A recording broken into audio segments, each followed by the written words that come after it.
അടൂട്ട് മൂത്തേടത്ത് കുതിര പഴയ സ്ഥാനം പടാർകുളങ്ങര ഭഗവതി ദേവസ്ഥാന കളിയാട്ട മഹോത്സവത്തിന് ഭക്തിയുടെ നിറവിൽ സമാപനം. പടാർകുളങ്ങര ഭഗവതിയും പരിവാര ദൈവങ്ങളും അരങ്ങിലെത്തി ഭക്തർക്ക് അനുഗ്രഹം ചൊരിഞ്ഞു. അടൂട്ട് മൂത്തേടത്ത് കുതിര പഴയ സ്ഥാനം പടാർകുളങ്ങര ഭഗവതി ദേവസ്ഥാന കളിയാട്ട മഹോത്സവത്തിന് ഭക്തിസാന്ദ്രമായ അന്തരീക്ഷത്തിൽ സമാപനമായി.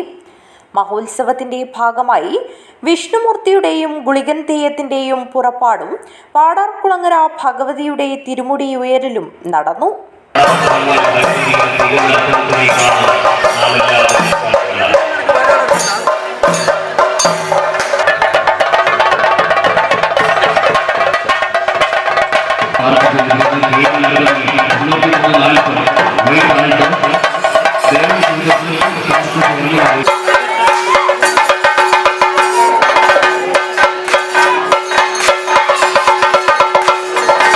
തുടർന്ന് തേങ്ങേറിയൽ ചടങ്ങോടുകൂടി 4 ദിവസം നീണ്ടുനിന്ന കളിയാട്ട മഹോത്സവത്തിന് സമാപനമായി. News bureau, Kanhangad.